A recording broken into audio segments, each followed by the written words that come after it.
Hello guys, and welcome back to another video. Today I am going to be looking at Quinn Hughes and Elias Pettersson's contracts that they've just signed.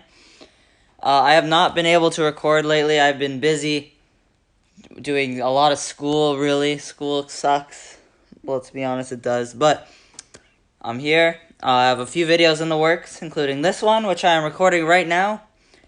Which for you is not right now, but for me it's right now.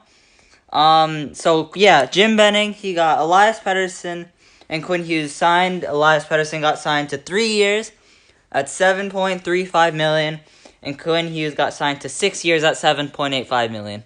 I think both these contracts are good. I think Jim Benning actually didn't have a bad offseason this year. Depends on how Oliver Ekman-Larsson plays, really. But overall, I don't think he did bad, and especially with these contracts, I actually kind of agree with. If we look at Pettersson's last 3 season stats, in 2018-19, he got 66 points in 71 games. In 2018-19, 2019-20, he got 66 points in 68 games. And last year, he only played 26 games, but he got 21 points. And he got off to a slow start, but then he really picked it up after that. This contract, I think it's smart. 3 years is a smart. Pettersson said he wants to play in Vancouver, and if things aren't going well, he wants to go to a place where he can win. He wants to give Vancouver a chance, though. And this is exactly what 3 years does. And not only this, but he is an RFA at the end of this contract, and whether he takes the qualifying offer 1 year, whatever, if Vancouver's winning at that time, then Pettersson, you'd think, would resign. But he is an RFA at the end. So basically, he's going to have to sign.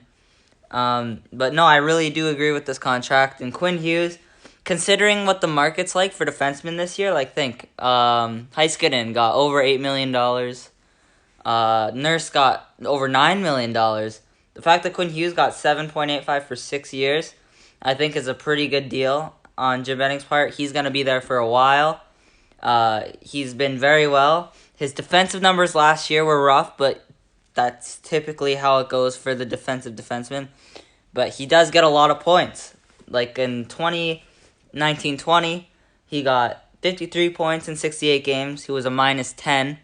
But this season, he got 41 points in 56 games, and he was a -24. So you can see those points. He does get a lot. It's just the defensive numbers are not there. And plus-minus is not a great indication of that, but that's the example I'm using.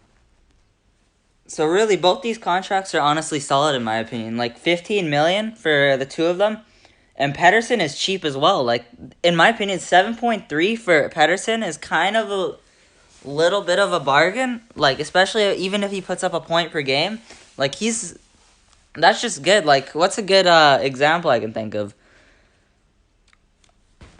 I don't have any, but these are some good deals that Jim Benning's made, and I disagree with a lot of the moves he's made. Not this offseason, but usually.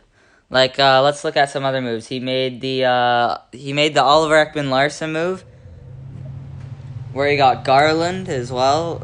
Sure, he sort of lost Dylan Guenther, but hey, things happen. But yeah, really overall, I think that Jim Benning did do a good job with this contract. Both these contracts, you got Quinn Hughes locked up for a while. You got Pettersson, who's probably made both sides happy with that contract. Pettersson will be there for at least 4 years because he is an RFA after. So he will at least accept a qualifying offer, you'd have to think. But yeah, he will be there. But yeah, so Jim Benning, good job. I think you've done well, young child who's older than me. But yeah, thank you for watching. That's how I feel about these contracts. Hughes 3 years at 7.35. Sorry, that's Pettersson. And Hughes at 6 years at 7.85. I agree with both these contracts. But yeah, thank you for watching, and I will see you next video, which I'm going to be posting tomorrow.